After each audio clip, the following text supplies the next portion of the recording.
நிம்மதியே இருக்காது. அது எனக்கு எங்க கிடைக்கும் சொல்லுங்க. போய் தேடு, அதுவும் தனியா. ராஜா புறப்பட்டாரு. பல புனித ஸ்தலங்களுக்கு போய் பல குருக்களை சந்திச்சாரு. ஆனா எங்க போயும் ராஜாவோட மனசுக்கு நிம்மதி கிடைக்கல. இனிமே இந்த மண்ணுல தனக்கு எந்த நிம்மதியும் சந்தோஷமும் கிடைக்காதுன்னு தெரிஞ்சுக்கிட்டு ராஜா நேரா காட்டுக்கு போனாரு. காட்டோட நடுப்பகுதிக்கு வந்தப்ப அவருக்கு தூரத்துல இருந்து சிலம்பு சத்தம் கேட்டுச்சு. அங்கேயே நின்று ராஜா அதை கவனிச்சாரு. ஆனா அந்த சத்தத்தை கேட்டு ராஜா பயப்படல. அம்மாவோட அன்பையும் மாமாவோட ஞானத்தையும் அவர் உணர்ந்தாரு. ராஜா அந்த சத்தத்தை பின்தொடர்ந்து போனாரு. அங்க ஒரு கல்லு முன்னாடி நின்று தான் ஆயுதத்தை போட்டாரு.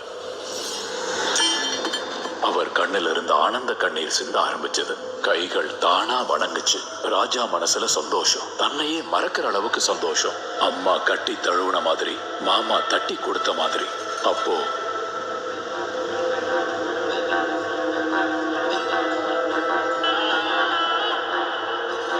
உங்க ராஜாவா வேண்டி கேட்டுக்கிறேன், இந்த தெய்வத்தை என்கிட்ட கொடுத்துருங்க. உங்களுக்கு என்ன வேணுமோ கேளுங்க, கொடுக்கறேன். ஐயா ராசா, உங்களுக்கு என்ன வேணாலும் கேளுங்க. ஆனா எங்க தெய்வம் பஞ்சூர்லயே மட்டும் கேட்காதீங்க.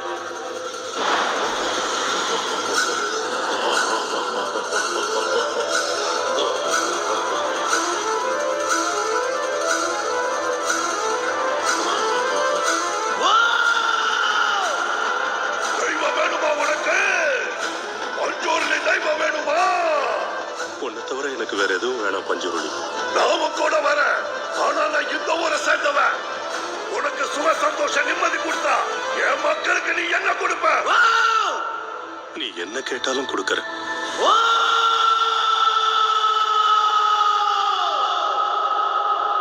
என் குரல் எது வரைக்கும் கேட்டுச்சோ அது வரைக்கும் இருக்கிற நிலங்களை என் ஜனங்களுக்கு கொடுக்கணும். ஞாபகம் வச்சுக்கோ, என் கூட என் தோழ உக்கிர ரூபியோ இருப்பா. பொண்ண மாத்திரத்தை தந்தேனும் யாருபடியா தண்டலாம்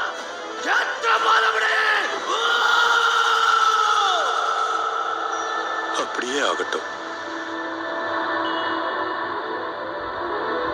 அரண்மனை அலங்கரிக்கப்பட்டு ஊர் முழுக்க தோரணங்கள் கட்டினாங்க. தான் மகன் பிறக்கும் போது ராஜா எவ்வளவு சந்தோஷப்பட்டாரோ அதை விட 100 மடங்கு அதிகமா தெய்வத்தை கூட்டிட்டு வரும்போது சந்தோஷப்பட்டாரு. அன்னையில இருந்து அந்த ராஜா குடும்பத்துக்கு நிம்மதி சந்தோஷத்துக்கு குறைச்சலே இல்லை.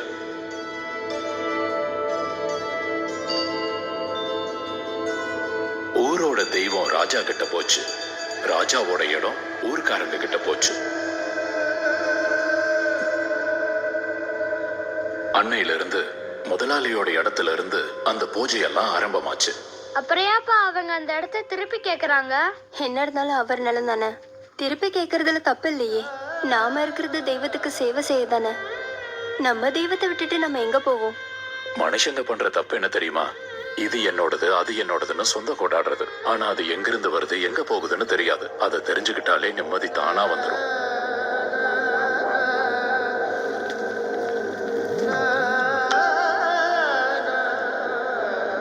பாம்பேல இருந்து போதக்குள்ள பார்க்கறதுக்கு வந்து நல்ல பிரச்சனையை சீக்கிரம் முடிக்கணும். என்ன பேசுறியா நீ? நம்ம முன்னோர்கள் தெய்வத்துக்காக ஊர் மக்களுக்கு கொடுத்த இடம் இது. அதனாலதான் இன்னைக்கு வரைக்கும் நம்ம குடும்பம் நிம்மதியா இருக்கு. போது நிறுத்துங்க. அது என்னமா கொடுத்தது தானே. அதோட மதிப்பு இப்ப என்னன்னு உங்களுக்கு தெரியுமா? அது திரும்ப கிடைச்சா இதை விட சந்தோஷமா நம்மளால வாழ முடியும். அப்படியெல்லாம் பேசாதப்பா. கொடுத்த இடத்தை திருப்பி கேட்டா தெய்வத்துக்கு கொடுத்த வாக்க மீறின மாதிரி. ஐயோ, கொஞ்சம் உங்க தெய்வ புராணத்தை நிறுத்துறீங்களா? எப்ப பார்த்தாலும் தெய்வம் தெய்வன். இது என்ன புதுசா? இந்த நாடகத்தை எத்தனை வாட்டி பார்த்துருக்கேன் தெரியுமா? இங்க இருக்கிற மொத்த இடமும் நம்ம பூர்வீக நிலம். இதுல உங்களுக்கு இருக்கிற உரிமை எனக்கும் இருக்கு. உங்களால கேட்க முடியல, சும்மா இருங்க. நான் கோர்ட்ல போய் பாத்துக்கிறேன்.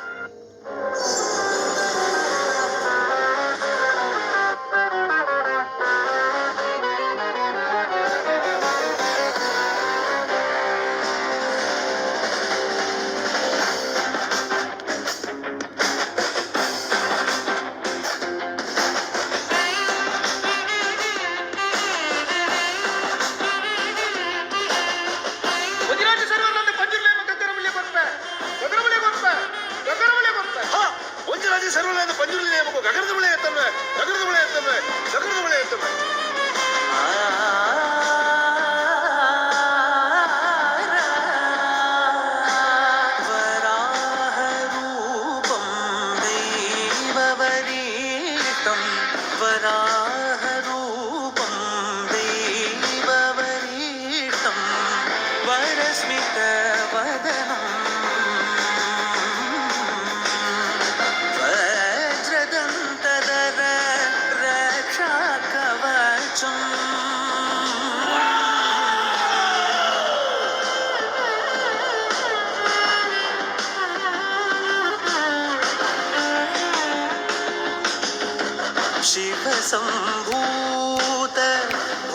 சொந்தம்